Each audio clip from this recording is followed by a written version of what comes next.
waxaan ka mid ahay muwaadiniinta Soomaaliyeed oo ku nool South Africa magaalada Cape Town yaafil waxaan taageersanahay anigu shakhsi ahaan sacadaan u taageersanahay ra'iisul wasaaraha cusub Umar Cabdirashiid Sharmaarke Raxmaan Raxiim waxaan nahay Soomaalida joogta Cape Town waxaan soo dhaweynaa ra'iisul wasaaraha iyo magacaabista madaxweynaha oo magacaabay ra'iisul wasaaraha waxaan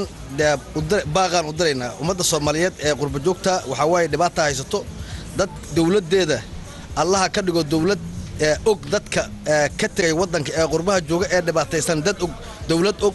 bismillaahir rahmaanir rahiim magacaygu waa Nimca Asad Jidaal waxaan joogaa wadanka South Africa gaar ahaan Cape Town waxaan aad fikirkayga ugu soo dhaweynayaa madaxweynaha Xasan Sheekh Maxamuud waan jecelahay waa madaxweynihii Soomaaliyeed Cabdirashiid Cali Sharmaarke waxaan leeyahay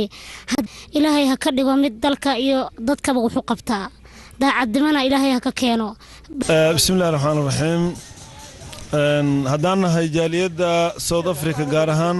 jaaliyadda Cape Town waxaan soo dhaweeynaa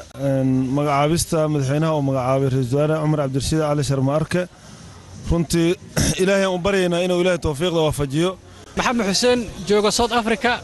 caasimadda Cape Town waxaan aad u soo dhaweeynaa ra'iisul wasaaraha cusub ee Soomaaliya Umar Cabdirashiid Cali Sharmaarke aniga waxaan sababta u soo dhaweynaa waxay tahay maadaama loo doortay inuu noqdo ra'iisul wasaarihii Soomaaliya waan soo dhaweynaynaa waan la shaqeynaa insha Allah taala dadka reer Cape Town aad maanta u soo dhaweeyay ninkaas madaxda loo magacaabay Cabdirashiid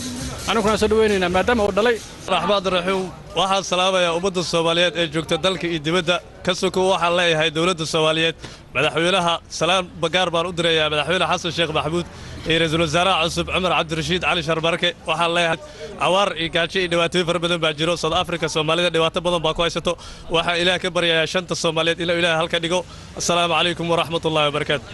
waa nin fiican weeyaan oo la soo doortay Soomaaliyeed weeyaan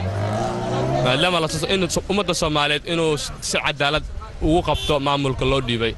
oo iska ilaaliyo xaqa iyo baadilka wuxuu yahay inuu ogaado inuu raaco xaqa baadilka uu ka cararo ummadda Soomaaliyeed meel walba joogtana inuu ka caabiyo barnaamijka dalka dhalinyarada Soomaali future wadanka inuu caabiyo si dalka wax uu qaban lahayn horumarka Soomaaliya